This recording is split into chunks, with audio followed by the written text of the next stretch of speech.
Hey yo, what is up guys? Coach Chad here. I hope you guys are having a great Tuesday. Hope you guys are having an amazing week. So we are waiting for Dayla to come on. We're going to talk all things Instagram and Facebook marketing. I hope you guys are absolutely freaking ready for this. What up, guys? We are just waiting for Dayla to come on. Once she comes on, we are going to dive right in. But if you guys have any questions surrounding Instagram marketing or Facebook marketing, you guys can start dropping them in the comment section down below. Like I said, once we get Dayla on here, we're going to talk all things Facebook and Instagram marketing. Hold on, I just got a text. All right, we are waiting on Dayla. But in the meantime, guys, if you guys have any questions that you want me to answer while we're getting Dayla on here, then we can go ahead and get started with those. And now we're just in that awkward phase where we wait. All right, I think Dayla is on. I'm going to... What's up, Ashley? Yo, Hi. what up? I tried to get on You're quick. good. I hate that awkward phase where I'm just sitting here like, I hey guys. Oh, Carter just joined. Hi, Carter. What up, squad? So today, last week we talked for 45 minutes on a bunch of crazy shit. So today I want to talk about Facebook marketing and Instagram marketing and really just give some tips on either. I don't know if you prepared notes, but I prepared some notes. Look Yeah, at you. I'm ready to roll. So I'll get started. Carter says, hi, friends. The first thing that I want to say about Facebook marketing, right? Because it's kind of like this thing that not everybody directly goes to. When you think of online fitness coaching, the social media platform that you think of immediately is usually always Instagram. So how I'm going to kick this off on my end, talking about Facebook marketing, is why is Facebook marketing good for beginning coaches? And the reason it's good for beginning coaches is because it's 100% in your control. And what I mean by that is you control your friends list. Unlike Facebook, unlike Instagram, where you can't control who follows you, right? People stumble along your page like, oh, this looks cool. They click follow. On Facebook, you can unfriend people and you can friend people. So if you have a really good understanding of your ideal client, you could purposefully put yourself in Facebook groups where your ideal client is hanging out.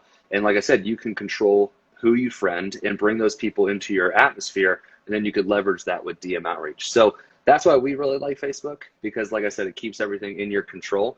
But let's go over and start talking about Instagram. Yeah, so we wanted to talk about some content, Correct. right? Yeah.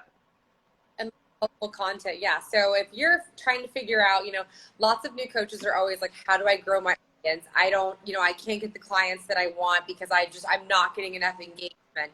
And that's not the whole picture for sure. And being perhaps on Facebook, doing active DM outreach, doing things to actively play offense and try to go connect with your clients is always going to be important. But when we're looking at, okay, how can you make your Instagram appealing to your ideal client? How can you make your Instagram look like you're actually like a business and a trainer? And, it's not confusing that it's like a personal Instagram and nobody really understands what you're doing with it. It's going to start with your photo and your bio. Your photo, I like photos that are fitness looking if you're trying to be a fitness coach. That's in gym wear, maybe it's a physique pic. My photo literally is like me flexing right now, but when you see an icon like that, you think fitness immediately. And then in your bio, you need to have some sort of statement about what the fuck you're trying to do. So people will often put their name and their name and personal trainer, their name and online trainer. Obviously, give yourself a title. And then you need to have a statement about who you're trying to help. And so I'll have a statement that's empowering and educating humans through health and fitness, or, helping women transform their lives with sustainable eating, helping women lose weight while eating their favorite foods. Whatever kind of your mission is or what your niche is, that statement needs to be in your bio so people can, at a moment's glance of your page, they're already getting an understanding of who you are and what you're trying to do. And then obviously it's always helpful to have some sort of like apply for coaching, accepting clients now, accepting clients for September, some sort of notion that you are accepting clients with like a link to your Typeform. Absolutely. Add anything to Yeah, that? so Facebook is structured basically the same. The only thing that's different about Facebook in terms of like, profile is you have a cover photo. And the cool thing about a cover photo that Instagram doesn't have is you can put a lot about who you work with on the cover photo because it takes up so much of the page. But adding to that tagline, because I think that tagline is, what did you say? That. Clever. I actually never thought about that, about like using your cover photo for like Yeah, messaging. a lot of people will even put their transformations, like they'll put the name of their program and then client transformations on the backdrop of their cover photo as well. But going back to the tagline, because I think the tagline is so important, a good framework is I help ideal client achieve blank for blank. Like, to give mine as an example, we help real estate professionals lose 8 to 10 pounds a month despite their busy schedules. Or you could say like to feel more empowered, or whatever it is, the ultimate why is of achieving X result. Yes. So that's a good framework as well. But in terms of, I totally forgot what we were talking about. What were we talking about? What'd you say? Then I was going to go into actual Oh, content. yeah. I actually wanted to ask you a question. Yeah. Is it important on Instagram to have like a structure, like infographic, workout, picture? A big question I feel like for Instagram is that important? Yeah, it is a really great question. So I would argue that it is, and I'll tell you why. I fought a page aesthetic for the longest time. I had business coaches and mentors telling me to do it, and I was like, oh, it's exhausting. I don't want to think about my pictures being the same color, or I don't want to do all of that video editing or all of that creation. Like, it's too much work. I just want to like take a selfie and be able to post it, right? And it's kind of like the easy way out, because all of the other forms of content, they take more work on the back end. But whenever I was talking about that, like that snapshot moment, that first impression that somebody's going to have in their head when they come to your profile for the first time, we have all done this. You've come to someone's page and you're like, oh, like I'm very interested in this content. Like I see it's labeled, it's organized. Oh, she does workouts. Like, oh, she does infographics. Oh, what's that about? It says reverse dieting at the top, or it says like how to hit your protein at the top. You're immediately engaged because you're like, whoa, this is a professional page and there's so much here. I'm going to click that follow button. Versus you come to the page again, you can't tell if it's like a personal page or not. It's like photos of the person with their dog, or maybe it's just like a peer selfie, or maybe it's like a really dark photo in the gym. You can't see labels. You have no impression what any of the captions say. And in this day and age, people don't read captions that much. Like you can't just rely on your captions to get people to want to stick around and follow you. So many people are just like, obsessed with like TikTok, reels, videos, boomerangs, stories, and often a lot of your engaged followers will be like watching your lives and watching stories more than reading. Like, and so for those reasons, like you have to think, if somebody, a total stranger, came to your and they looked at your profile, what would their first impression? What would they? Yeah, I think, going off of your point there, it's really the reason you want to have a page aesthetic is for simplicity, right? People are inherently lazy, and we're getting more and more lazy with consuming content. So like you said, if you have a title, or you could just put, a really nice caption inside of like an infographic, then people don't have to sit there for 5 minutes and actually read the caption. They just get all their info in just one infographic. So going off of our human nature to be lazy, and us getting information faster and faster and faster, I think a page aesthetic is the solution to that problem. Yeah, I can tell you, I know this is crazy. I've tested out like cover slide photos that have a title on them, and you have to just slide your finger for the first education one. Those posts perform worse than infographics that have the info on the first slide. Because crazy. My followers don't want to click and slide. They just want the information like right away. And I've tested it a million different times.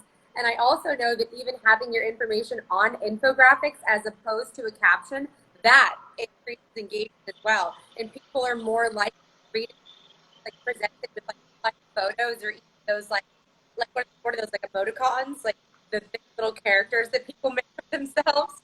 And people are a lot more apt to consume that sort of content than a low quality photo that you're like bomb-ass caption. Yeah, 100%. And I think, you know, sticking with Instagram here, the theme of Instagram, and, you know, I'll talk about this in Facebook as well, is I really think something that a lot of people aren't doing that they should be doing is lives. And that's kind of why I forced us to be doing these lives as well, because, you know, talking about anything in real time, like us talking about Facebook and Instagram marketing in real time, is the fastest way to gain anybody's trust, right? Because if we make a point and somebody hears us talking about it in real time, they're like, oh, they obviously know what they're talking about. They don't have to edit it. They don't have to sit and write this crazy long caption. In addition to that, speaking to Facebook marketing, lives favor in the algorithm more than anything else on Facebook. So if you are really good at lives and you get a lot of attention on lives, you're going to favor in the Facebook algorithm more than just doing a long written caption. Now, go ahead. Sorry, I was only going to say too on Instagram, it's that every single one of your followers like gets that notification that you're going live, and so like they can't help but not look at it. Instagram blasts it in their you're going live, so it really gets their attention. It like guarantees their attention. Yeah, and something that we did in Caitlin's business recently, and her applications have like doubled since, is we're getting the assistant coaches to do a lot more lives together, which shows what? Shows that they're actually a cohesive team, shows that they have a friendship outside of just being like, you know, business partners, right? Which is cool for the clients, because more than just getting a result, a client wants to feel a part of something, right? They want to feel a part of a mission. If they see the coaches are a part of that mission, they're excited as well. In addition to that, we also have the assistant coaches going live with their clients, which once again, if a client is giving a live testimonial, it's a lot more compelling than a recorded testimonial or a written testimonial. Yeah. But yeah, that's all I had to say. Have to work up to that. Like, so many people are probably watching this like, the fuck, I am not going live. And I can tell you, like, whenever I used to record whenever I started doing story series, when stories like became a thing in like 2018, I think it was, I would hold my phone up in front of me. This is only 50. I would literally like start to ventilate, and I couldn't do the story. I was breathing so heavy that I sounded running while I was talking. I also couldn't do it while Sean was home. I had to wait for Sean to go to work because I was mortified that like anyone would hear me doing this. And so it's like, we all feel that way. We all like kind of want to shit our pants the first time that we're doing our stories and doing something. But the only way that it gets better is time and reps. The only reason that you and I are here today doing this live is because we've done it so many times. We've been on video so many times. We've been on podcasts and presented so many times. And so you just have to like dive in, get those reps, and get yourself that experience. Yeah, actually, funny enough, I saved the first ever video that I recorded for fitness content. It's absolutely terrible. I might actually, this has inspired me. I'm probably going to post that. It'll be really funny. But yeah, actually going back to Facebook marketing, when I committed to doing a live a day, my business, that's when my business started blowing up. So if you choose to do Facebook, lives are probably the most compelling thing. What would you say is the most compelling piece of Instagram content? If you're talking about, it's hard to say like the absolute most, because I agree, like lives are going to be exceptional, and like lives with your clients, like, oh my gosh, those are going to be amazing testimony. But if you're talking about what to be posting on your homepage, I don't know if I can say like the absolute most, but I'll give you like the types of content that you need. You need educational content that's providing free value and showing that you're an expert and you're a resource in the field. People need to like learn something, get something when they come to your page, even if they're not buying from you.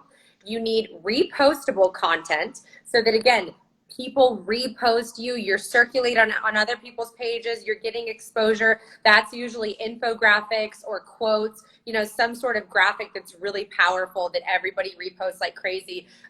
Freaking Jordan Sayat and our friend Carter Good, they do quotes, and oh my gosh, do they do so well, because everything that they post is so highly like viral and repostable. And then you need vulnerability, like storytelling, posts about yourself.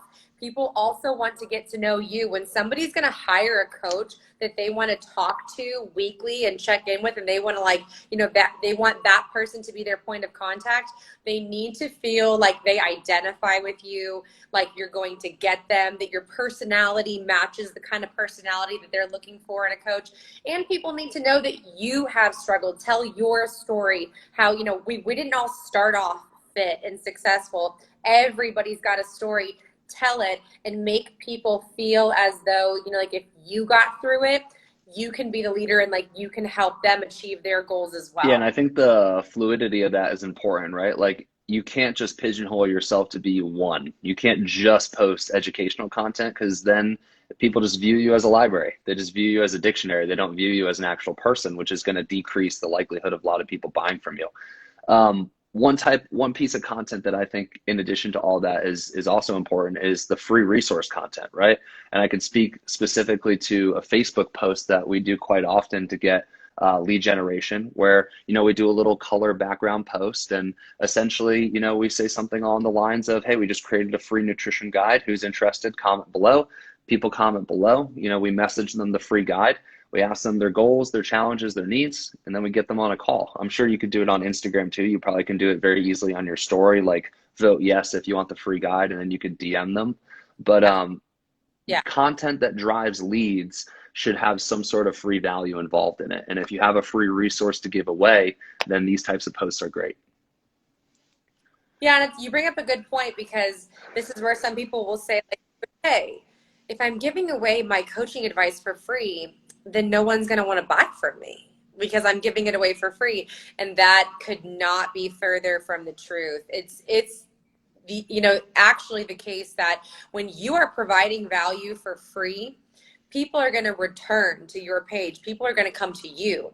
People are going to see something somewhere else, and they're going to want to come in your DM, ask you a question about it, and they're going to be like, well, wait a minute, I saw this amazing resource from this person, and like, let's go over there and let's go find that resource again. And people will say, if this is how much I've learned from you for free, I can only imagine what it's like to be your paying client.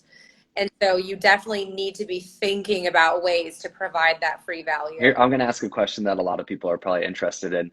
How did Dayla McDevitt get 130,000 followers? Yeah.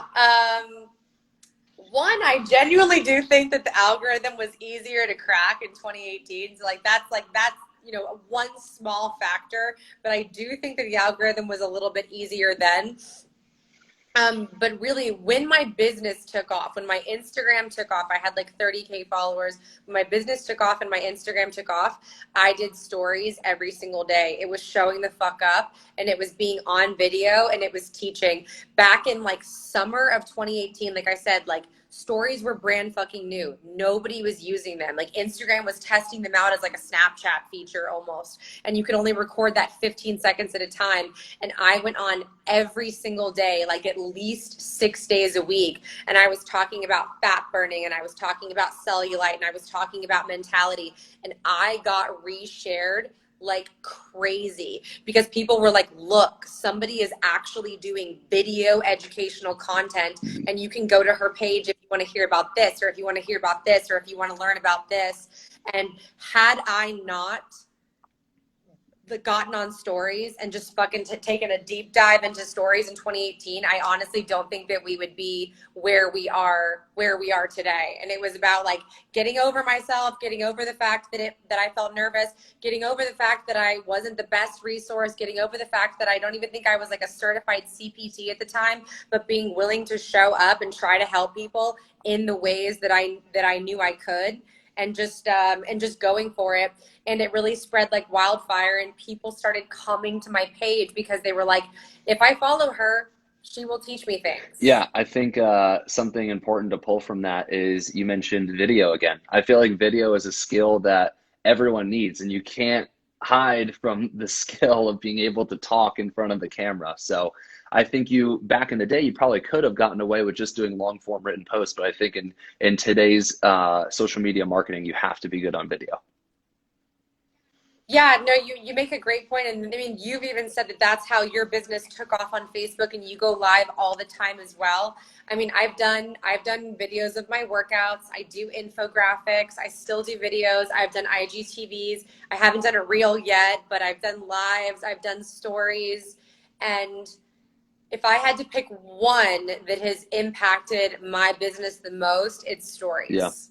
And even like the content on my page, the infographics and the videos have gotten me followers because the page layout makes people want to click that follower button, but the stories get clients. I don't get clients from a workout video. I get clients from showing up and like being an authority, teaching them something, and then being like, message me if you want to coach with me. And then people are like emotionally invested in me and they trust me. Yeah, that kind of goes to the point of like cost per follower, right? Like what are you making content for followers or are you making content for clients, right? And I think there's a very distinct difference. And I feel like everyone needs to learn the skill of making content for clients, not so much for followers, because at the end of the day, the number doesn't mean they're going to buy from you.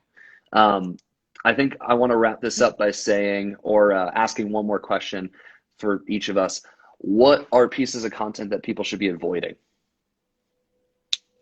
You want to go first this time? Yeah, okay, I will. I think on Facebook, funny enough, this actually works, but I think on Instagram, this doesn't work at all. When you call out saying like, hey, I'm looking for 5 people that want to lose weight and join my fitness program. I feel like that post on Instagram just doesn't work when you say like you're looking for X amount of people to join your program. On Facebook, actually, we've had success, so I can't say that it doesn't work on Facebook, but at least on Instagram, I feel like that post doesn't work. Yeah, that's interesting that you say that about the differences between Facebook and Instagram. I was trying to think.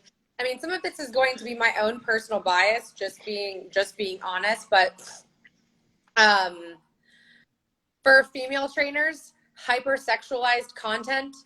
Are you creating content for men to follow you? Are you creating content to identify with women? Because some women are like, fuck yes, girl, like show me your booty in that thong. Like I resonate with that. But that's a smaller percentage of the demographic.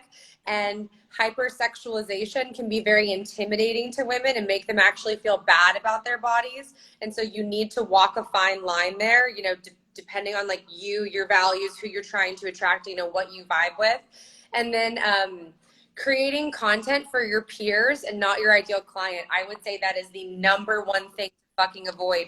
Stop trying to impress your friends that are trainers. Stop trying to impress your mentors. Stop trying to impress like Lane Norton and like the people in the fitness industry that are considered like the really educated and like upper level expertise or experts, because you are creating content for your fucking ideal client. If you start doing things and you start trying to sound too smart and using scientific words that are way over their head or going into like very deep physiological processes that you had to research for an hour just to figure out how to spell gluconeogenesis to write it in a post, your ideal client is out because they're petrified. They haven't even downloaded MyFitnessPal. They don't even macro is yet, and now you are intimidating the hell out of them and you are going way over their head because you think that like you want your peers to see it and you want your peers to be impressed by you. So like just remember, don't post for your ego. Everything that you put on Instagram should be speaking to your ideal client if you're trying to gain clients. If you're trying to gain like notoriety amongst your peers, you can maybe get a little bit of that, but don't expect clients. Yeah, I was trying really hard to trying to find other types of piece of content that people shouldn't be posting, and I think that's a good point to make. Where I had a hard time coming up with something. I come up with one thing, but most pieces of content are good pieces of content. Just put it out there. The one other thing that I came up with was don't be negative, don't be an asshole, and don't complain. If you're negative, if you're an asshole and you're complaining, you're going to turn people off and you're going to attract the wrong type of client. Yeah. Oh my gosh. I'm so glad that you said that. I mean, I feel like every live we do could be like everything that we talk about could be individual lives, but people want coaches that are positive. They want to, they feel a little bit negative. Whatever it is that they're going on, they have struggles, they have barriers. They want your positivity. They want to be around somebody that has great friends and has a great attitude and always has a smile on their face and sees every day as an opportunity. It's not fun to get on Instagram and see somebody posting about just like a woe is me complaint, or it's not fun to see bullying and it's not fun to see people like bashing other people. And there's also a very fine line for being like, hey, I want to bring some awareness to like, these things aren't good for you and I would recommend these instead, versus being like, I'm so fucking sick of shitty coaches that are stupid and like do this with their clients and they suck and they're not certified.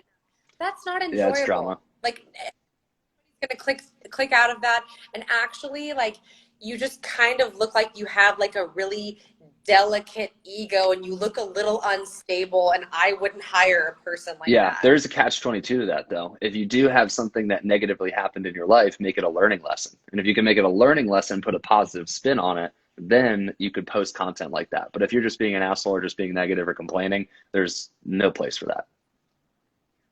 Yeah, 100%. Talking about your own experience is great, but also think about, don't waste your content pieces. Don't waste your daily content on negativity. Don't waste your daily content on all out culture.